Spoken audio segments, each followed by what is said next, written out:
the world champs in Oregon, and he would have fancied his chances of getting in the shake-up for the semis. So no South African in 6. Nathaniel, though, in 7. And Moresa on the inside for Kenya in lane 2. Arguably among those to watch, along with the Barbadian Kyle Gale in 4. How about that 45.18, though, from Nathan Allen? Absolutely effortless. Right then. Michael Francois of Grenada, national champion over the 800 metres as well. So watch for him coming through late on. The 23-year-old is in PB shape this year and might need to be again. Samson Nathaniel, a semi-finalist 4 years ago on the Gold Coast and made the semis in the African Champs in Mauritius. Could he get close to 45 seconds here today? Nene is not there in 6, so it's a long walk for the camera crew into Ken Reyes of the Turks and Caicos.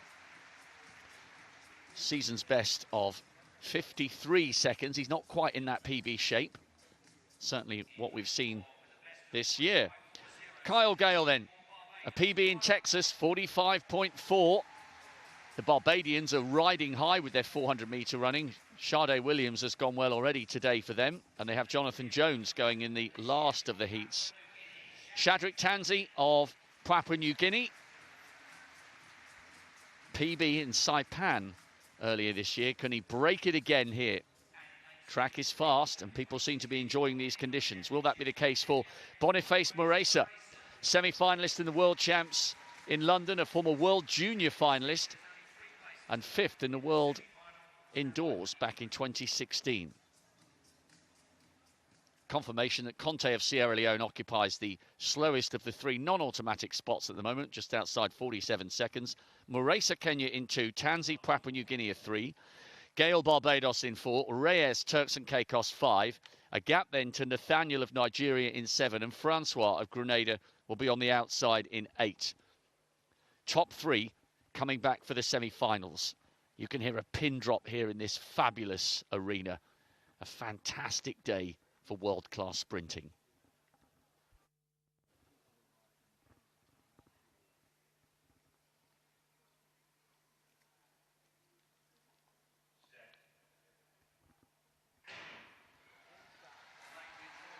Well, Nathaniel's got a good target in Francois outside him.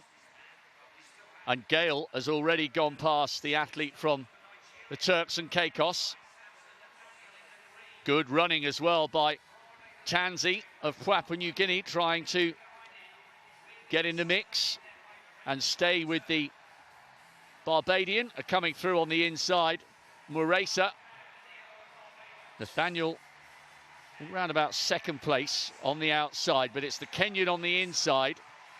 And now the real work begins. Francois of Grenada trying to get back in the mix for a top 3. The Barbadian is struggling. This is good running by Moresa.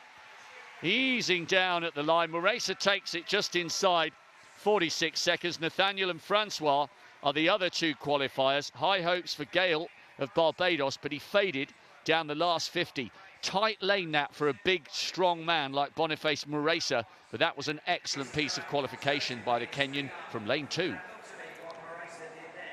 It was. I'm still recovering from Nathan Allen, the Jamaican in the previous heat, which we've mentioned about 5,000 times of how impressive it was. But that was a competitive heat, wasn't it? Moresa, as you say, Rob, in lane number 2. Big Q, 45.91. And as with every sprint race at every big major championships, you only get to really see the full deck of cards and what an athlete's got at the semi-final stage. And the semi-finals are on Friday, as we've mentioned, for both the men and the women in this 400 metres, before the finals on Sunday morning. Simo Wesa, though, making his way nicely down the back straight. The Nigerian was moving nicely in lane number 7. But in the sunshine, automatic qualifying done for those that we expected in that 3rd heat. And the Kenyan was blowing a little bit. He's puffing out his cheeks there at 300 metres. Effort-wise, maybe 6 or 7 out of 10. He ran the first 300 nicely, and I've said this many, many times. You have to execute the first part of a race, whether it's 100 metres or a 400 metres. Set yourself up then you can shut down. And I think that's what he did there, and the Kenyan will be happy with that. Only he'll know how much effort he really put in, of course, Rob, but it looked pretty impressive, didn't it there? 45.91.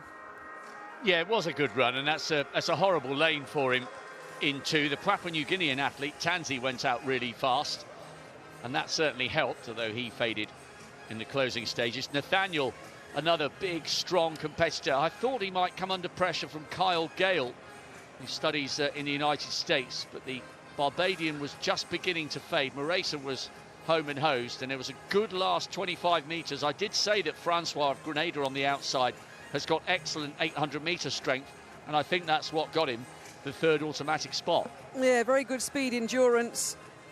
Sprinters step up with good speed and get endurance. Middle distance runners drop down and try and get the speed. Not Grenada's number one, of course, that's Karani James. But that was a good piece of running and good qualification from those lining up in heat number 3. And that strong finish, as Rob Walker said, from Michael Francois on the outside line. Got him that third position in a lifetime best of 46.35, so well done to him. But a nice little lean back from the Kenyan there, Rob, nice and easy. Yep, part one of his mission is complete. He's got himself into the semis, along with the likes of Cox and Allen from Jamaica. Solomon, the former Olympic finalist, is there, and so too is Boniface Maresa.